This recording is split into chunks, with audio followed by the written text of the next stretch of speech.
I'm not ready for this. But here we are. Here we are. Here we Uh, are. Here we are. I'm going to, while this is, spooling up, um, I am going to try and airdrop this picture to myself because it's a worthy picture Okay. to potentially share with everyone. Airdrop. I think this is the right one. Yeah. Yep, there it is. Boop, boop, boop, boop. Hi.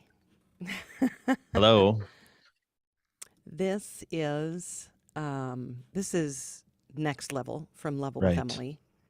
And in these little YouTube gatherings, we give a little preview of this week's upcoming episode, which is really cool and unique, I think, in our oeuvre of episodes. But I'm Emily. I host the podcast Level, where we talk to people who make music and sound in video games. And I work with Mr. Sam Keenan, who is producer of Level. Hi, Sam. Hello. I like your Hello. t-shirt today. Oh, yes, this is, I love this t-shirt, by the way. This is like mom fodder. You just want to wear this in front of your mom to see how annoyed she'd be that you're wearing something like. I love this shirt. This is from Gun Interactive, the studio that we're talking about today. Mm-hmm. And we're talking about them because they have remade, well, not remade, they have, which is the impression I was under for a good deal of the interview, unfortunately. But what they've done is they've made a video game in the canon of the Texas Chainsaw Massacre, which came out in 1974, which is before either you or I were born. Right. Crazy. And everyone else who's listening Yeah. to this for sure. And most other people but on the planet. Yeah, and about half the planet. But no, it's really cool because basically the game itself takes place right before the events of the film, and so I was contacted by the the people of the CEO of the studio, Wes Keltner. Someone literally just fired up some kind of power tool outside. We talked about this. I'm like, I am not closing my windows for this. And there's like a lawnmower or something weird happening. But anyway, Wes Keltner is the CEO of Gun Interactive, which is the studio that did this Mm-hmm. Texas Chainsaw Massacre. They also did in 2017, they did the same thing basically with Friday the 13th. And and it was really well received. And Jason Graves did the music for that. So Right. Wes knows Jason and even was at the house. And so we talked about that a little bit because that was where we hung out with Jason many years ago now, even though they don't live there anymore. But yeah, so that's the story behind the shirt and this week's upcoming episode. It's all about the Texas Chainsaw. Can you hear this? No, I'm not hearing it. Oh, thank God. Seriously. It'd be funny if it was a chainsaw. Well, it's not. It's something like that though. I don't know what they're doing out there, but it's hilarious that we said that that would happen the second we hit record and that's pretty much what's happened. Yeah. In any event, I got a chance to talk with Wes, which was really cool because he's a huge fan of like nostalgic horror, that old school horror. And I also spoke with the composer, which I didn't even know was going to happen until the day of. He's like, oh, by the way, do you want to talk with Ross Tregenza, the composer, too? And I was like, well, yeah. And so that's how that happened. It was a really cool conversation. What did you think of it? I thought it was super fun and really different. I mean, we when I was over at your place not long ago, we watched that video of them messing around recording the chainsaws and all that sort of stuff. And what I really appreciated about this episode and just what they're up to is their super fun, open, great approach to the project, and that sort of thing in my book yields like really fun, great results when they're coming to it with professionalism. Plus, like, I remember them talking about somebody involved saying that they should approach approach it like children, or approach it like a child. Oh, the And instrument. Yeah. the instruments and just how they put together the sounds, and how they made the music in general is like it's a just very fun thing, and very not cliche, and instead just like super neato. Yeah. So Wes, being a huge horror fan, Wes was watching The Witch, which I never saw because I don't watch horror movies. Right. And he had his back turned, and so he was just hearing it, and he heard all these sounds, and eventually, TLDR, he found out what was making those sounds, and that he could get that instrument, and it's an instrument called the apprehension engine. And it looks like, and I'm gonna have to share screen to do this, but it's worth it. So give me just a second. Okay. I'll just take this moment to say hi to Sacha. Sacha, hi. We'll get to talk to her tomorrow night too, I hope, for the fun level event that's going to happen. Okay, so let me share screen. Boom. Okay, do you see it? Yeah. I don't know if anybody else sees it, honestly. I don't know if YouTube is seeing it. That's a good question. But I will find a way to get that in there. It's a cool thing. It's kind of a box. Right. Oh, it is on there. Yeah, it showed on there. Okay, so cool. it's like a box with various things on it that can be bowed and plucked and all kinds of things. I mean, it's just it's a unique thing, and you can plug it in to something, and so it just makes all these horrifying sounds. And I can play you some of that right now because it's all over. So anyway, Wes, like, that was custom made for them by this luthier guitar maker who worked with this totally other composer to make that instrument. So yeah, so let's listen to a little bit of it. I'm gonna skip ahead though, because a lot of these tracks start out pretty amby.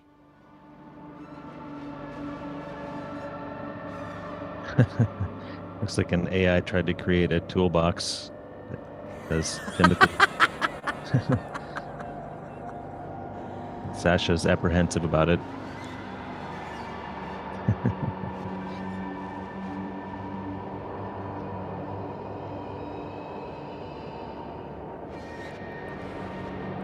I mean, you're hearing that, right? Yep. I mean, that's a nice, interesting ambient tone going on. Yeah. And when Wes got this instrument, the luthier was like, "Are you a musician?" And Wes is like, "Not really, you know." and the guy was like, "Perfect. You're gonna have a much easier time of this than a musician." Interesting. And because like I look at portions of that. If I put that back up on the screen right now, I look at portions of it and I'm like, it looks like a guitar neck, and like you have all these like preconceived notions of like what, you know what I mean? Like what you would do to it, and someone like doesn't know how to hold a bow or doesn't know, you know what I mean? Like you would probably know more about what some of these knobs and things do than I do even. So sure. So like I would be even one step closer to the way Wes would approach it than someone like you, even because you have more experience with electronic instruments, right? So yeah. So well, sitting on top of it, you can see an E-bow there, which is that what that is on the far left? On the far left on the top there, you hold that up against the strings and it makes them vibrate, and you get like a bowing without the bow sound. It just kind of a swelling bow sound, which is super cool. Yeah. Yep. And the And yet, crank, there's a crank on the right. side. Yeah. Like, what Yeah. the hell kind of Yeah. What does the demonic crank do? hurdy-gurdy is this, right? Actually, Like, it looks like the crank turns that wheel that's right past the bridge there. oh, it does. Yep. And it yep. must resonate the strings by turning the wheel. So yeah, it's Yep. about making sounds and not trying to follow the rules of notes and stuff, I'm sure, Yep. which is probably why musicians have a harder time getting their heads around it. But Right. what a Yep. neato thing. I want one. I know. Yeah. It can be yours for a mere $12,000. Who knows? I have no idea. Yeah. I have no idea. Yeah. I didn't ask. Yeah. But yeah, it's creepy. Let's hear more of it, because Okay. this track called Blunt-Headed Hammer, just horror tracks, right? You're like, what the hell? Okay. Same thing. I'm going to kind of jump ahead here a little bit, and then I'll give you some volume.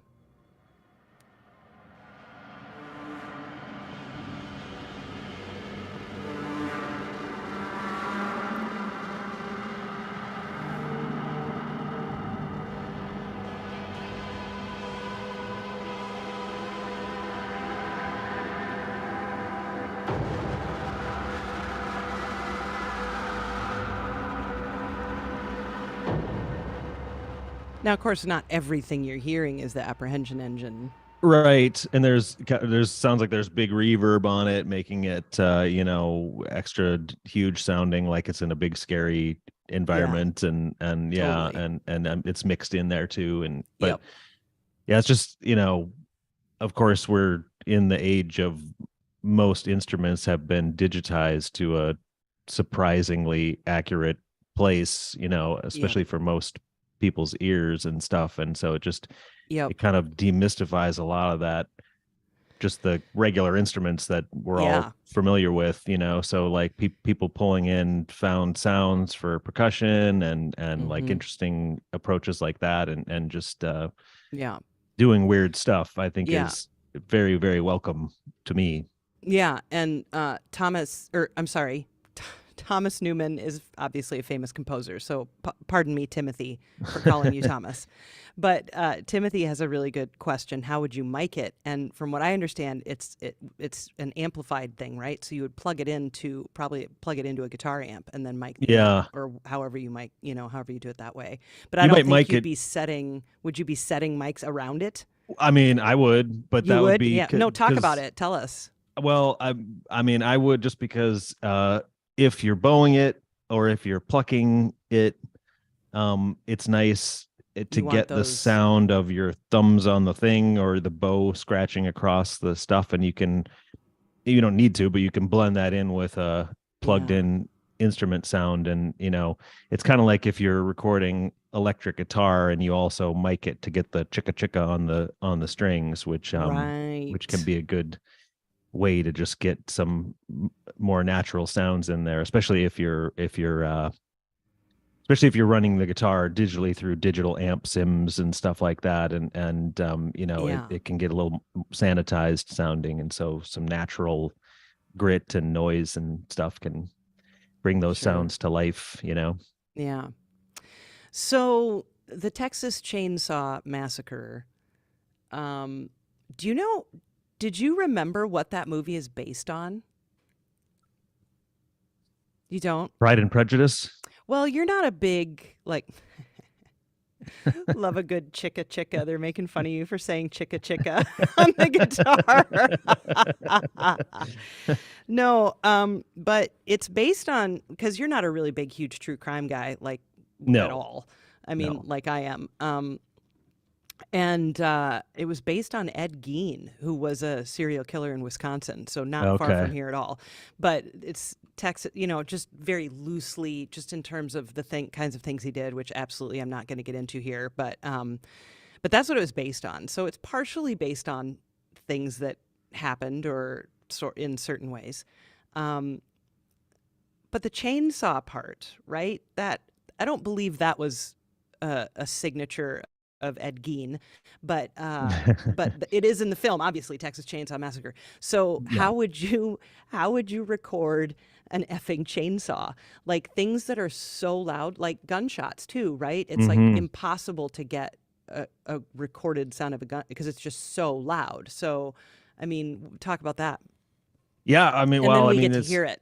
yeah, there's all sorts of fun approaches. I mean, you can take something like a chainsaw into a nice soundproofed studio and get a real clean sound of, the pulling of the thing, that's starting up, the chainsaw saw noises. And like that video that we watched, I thought that they had a really great approach, which is a pretty normal thing to do. You get those mics with the big puffy pop filters that go over the top of them to cut down the wind noise and stuff like that. And then they were doing stuff like setting up microphones from a few different angles and having somebody go running by with the chainsaw and I want to be that guy, or spinning it around, because then you get you get all those 3D sounds, plus you just get it's better than just turning the volume up and down, even if you've got a really great sound in the studio, to get what it actually sounds like moving past a capsule of a microphone or whatever. And that sort of stuff is super duper fun. I've done a tiny bit of that kind of recording in my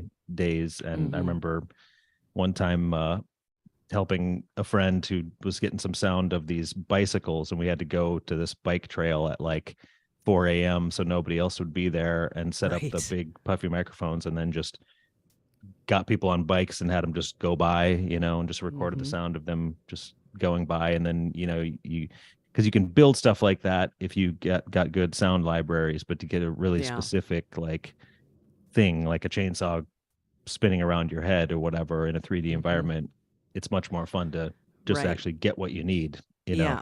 Like I don't do horror, but I did watch the movie for this. I was like, I can't interview these guys without seeing this movie, and so I think the interview was at like 2 or 1 or something like that in the afternoon. And so I woke up that morning and watched it in the morning at like 10:30 in the morning.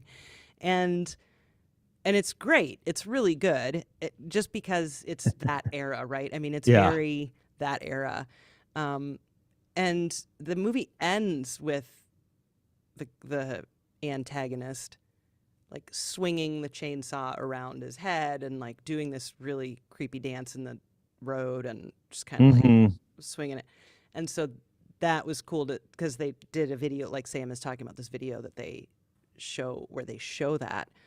But the story of the actual chainsaws that Wes and his team used in this film is really cool. And I'm not going to get into it because I'll let him tell the story. It happens toward the end of the episode, like last 10 or 15 minutes, I think, is when we finally get around to talking about it. But it's so cool because it's authentic. Like they found the chainsaws, which, if you think about it, the film came out in 1974. It was probably recorded in 1973, let's just guess. Those chainsaws weren't from 1973. Those chainsaws were from like fucking 1956 or something. Right. So, and they found some. So I'll let them tell the story because Ross, the composer, Ross was the one who like dealt with intaking all this audio, and so he would get these sounds. And let's listen to some of the chainsaw.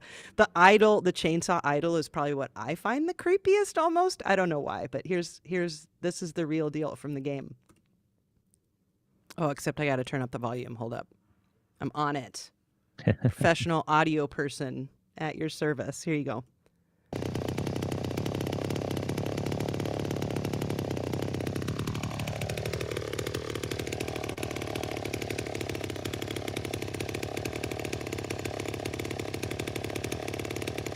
Just 14 seconds of that. And I love how it like has that flange, that like whatever that sound is, that's really cool to me. Like, and then they gave me a couple of them where the chainsaw is being revved. And it's interesting because it sounds so much farther away to me. So here's another example.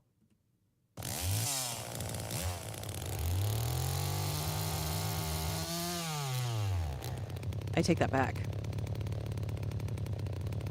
It's that my laptop speakers couldn't handle it. That's why, because Oh. listening to it on here sounds completely different. Oh, okay, okay. This is why It does sound a little y'all get farther yourself away. a good pair of these Sony 7206s, Yeah. best headphones on the market. They're less than $100, and they're they're pretty so good. worth it. So good. All right, here's another one.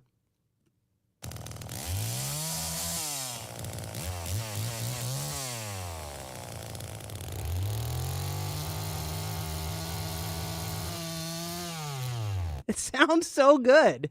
That's so good. And the funny thing is, I mean, you like they could have gotten away with cheating in 100 ways. You know what I mean? Sure. Because nobody really knows what that's supposed to sound like. Right. Have an authentic, but when you get the authentic real thing, it just makes it so much more fun, and the sound is perfect, of course. Yeah, it sounds so good. And it sounds so good. I don't know if modern chainsaws are like sound way different, but they probably sound different enough. They do sound different enough. I don't know why. I don't know. Maybe they're electric now. Haven't fired one up in a while. Yeah, I'm here in the city. I haven't gone on my Massacre lately. My good. Right. Perennial Massacre. The Indie Journey is here. That's a fantastic website, by the way. Go over to that YouTube after this, and check out all those amazing videos. They're huge Sly Brancher fans over at the Indie Journey, which is fun. That's a great game. I was watching Holly play some of that the other day. But yeah, this was just a really fun conversation. Not too much music, because we really just talked about the game itself, and we had this really fun conversation about like true crime versus horror, because I think that they were just like thought I was weird for not watching horror but being okay with true crime, just because true crime is actually real and horror isn't. Right. And I understand, but I also think there's just some differences. You know, first of all, true crime, you're not sitting through a bunch of jump scares when you're watching, like, you know, I just think it's a little different. I don't know, whatever. It's an interesting conversation though, because it has made me question my fear of horror is what it's made me question. It hasn't made me question my interest in true crime, because I just figure if like 40% of the population loves it, it's fine. Like, I'm into it. It's fine. But it's like, it's weird to me to want to, I don't know. I don't know. It's something I should probably talk through with my therapist or something. Why do I love true crime? Please tell me. But I usually favor the stuff where the bad guy gets caught, or the bad lady sometimes. Right. That's kind of what I favor. I'm not into watching the ones that are unsolved. Yeah. You don't like Jason getting away at the end or whatever, or... Oh, are we talking about the fake stuff now? Yeah. Well, I'm just hypothesis for why you don't get into the fake stuff, but probably, maybe. But we talked about that just briefly too, because like they were just stunned that I'd never seen it. I mean, this movie is like 49 years old this year. And they were just like, how have you just literally just never seen that movie? I'm like, well, I mean, if you're allergic to peanuts, you don't eat peanuts. So if you don't like horror, you don't watch. I mean, it's not that's oversimplifying, but you know what I mean? Yeah. I was just like, well, I was really good at avoiding it when I was a kid, because I just would get so scared.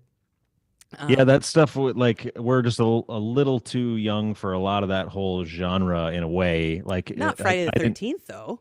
Well, I guess not, but I mean, or Nightmare on Elm Street. That stuff all came out when we were pretty young, so you have to like get into it when you're a little bit older than that, and if you don't, then by the time you get to it, like in myself, for example, like I didn't watch a lot of those movies until I was like in my 20s, and that changes it quite a bit, you know. Yes. Not the same as like getting into all that stuff younger. Yep. You know. Yeah, and here Charles is saying the original is one of the most all-time disturbing horror movies, in their opinion, and it really is disturbing. It reminded me, so one of the very first, what I would call true horror movies I ever saw was Halloween, and I saw that when I was in college, in the late 90s, maybe mid 90s, like 95, probably 96. And I just thought that was so scary because it like so much of it happens during the day. Like Mike Myers is just wandering around in the day. Michael Myers is just in the middle of the day, just walking down the street. And that probably put me off most horror for another 15 years or something. Like I was just like, no, I don't want to be scared during the day. And yet all of Texas Chainsaw Massacre, I think all of it happens during the day, if I'm right. Or maybe there's a one night, maybe. Mm-hmm. But yeah, it's so good. But I made it, and I think The Last of Us creeped me out more than watching The Last of Us, and probably playing it too creeped me out more than watching Texas Chainsaw Massacre. So it kind of like, and I go into this with them a little bit, it kind of like ripped off the Band-Aid a little, I think. Like, I think it did kind of make me realize, oh, wait, I really actually kind of enjoyed this. I was entertained by it, let's put it that way. Yeah. And, maybe I will watch the OG Friday the 13th and Nightmare on Elm Street, which I never have seen either. Yeah. One single scene of, so who knows? We'll see if I They go are down big that cultural touchstones and stuff, but yeah. maybe you can graduate to the Toxic Avenger eventually. You nerd. Yeah. Well, that is a preview of that. We do have an event for patrons tomorrow night I'm very excited about. And basically it's going to kind of just be like, we're going to have this webcam set up, kind of just pointed out to my place, and people are just going to kind of rotate in and around. I'll probably set up the other mic too, Sam. Okay, so two we people should talk can about this after. But yeah, right. So then I'll have both mics because I've got the stand and everything. And yeah, we'll have Carlos Eni here, Insane in the Rain Music, which I was just spending some time on his YouTube channel earlier today, and he's just doing the coolest stuff. Forgive the airplane if you can hear it. And we'll have Dom Palumbi, who is the drummer from Game Night, very talented musician. Rob Kovacs, 88-bit, will be here. All of these people are talented musicians. I'm going to stop saying that. And we might have some of the members of Videri String Quartet. We probably won't know that until around that time. We're hoping to get going around 6 Central, which would, we'll see. That's the hope. I think we'll be able to hit go on stuff around that time. And then we'll be on for a couple hours, just kind of mingling and answering questions and kind of rotating in and out and just keeping it really low key, but so it'll kind of feel like all of us are hanging out together, I hope. And I'm looking forward to it. So you'll be here as well. Holly might be here. I need to check in with her. Okay. Who else have I forgotten? One of Carlos's bandmates might be here. His name is Andrew. Yeah, we'll see. We'll see what happens. But yeah, I'm excited about that. So. Yeah. Yep. And also there's the big con this weekend. Well, too. Of course. Yeah. VGM con. That's the whole reason for the season around here. We are spending a lot of time over at VGM con this weekend. I will be there a lot. And I've got a panel with Jason Graves Friday. I'm emceeing a concert or two. I'm emceeing Videri's concert. I'm going to go to a bunch of concerts. Yeah, it'll be a really, really good time. I'm really excited. And I love it when people are here. And the weather is not going to be, well, it's just going to be spring Minneapolis, cold-ish and rainy, but not as cold as last year, which is good. So yeah. It'll be great. It'll be great. I'm excited. Yeah. Do you have anything else you want to say about Wes and Ross and the Texas Chainsaw episode? Yeah. Sorry, I got distracted. just that it's a fun one that there's good conversation about kind of their approach and working on this kind of project in the industry as usual, but it's because it's just a unique thing. It's a unique episode, and there's less music than usual, but a great conversation. And and yeah, Yeah. interesting stuff. Yeah, very interesting stuff. And one last thing about all of that is that they really go above and beyond to try and kind of pay homage to the original and like not they don't want to screw it up, right? So they just want to do it right, and Hmm. they spent time a lot of time talking with the original writer who's still around and some of the other people who originally worked on the film in 1973 and 4. Like they go all out at Gun Interactive. So it was a really cool conversation. Yeah, that's Excited super to share it with cool. y'all. And just Hmm. from a fan of various things, it's really fun when people who make stuff take that stuff seriously Yep. and want to like Yep. keep, keep it in, I don't know, brand or whatever with the original stuff and the original stories, and Hmm. that just Hmm. makes it a legacy. Yeah, totally. Super exciting. All right, y'all. Well, thank you so much, everyone, for being here and just, yeah, excited to share all this stuff with you. And I'm so excited about VGM Con because I know that we're going to meet so many future guests too. That's like one of my favorite parts about it is I'm going to meet all of these amazing musicians this weekend and we're going to have them all on the show. So it's cool. I'm excited. And we're going to, oh, we've got so many cool things, but we'll be here next week. We do not have a new episode that's going to air next week, but we will be here talking about something very special next week. So I'm excited about that. We have kind of this little special piece of time carved out to spend on an old friend. So we'll be here next week, same time. All right, and I'll see you tomorrow too. Yeah, see you tomorrow. See you tomorrow, everyone. And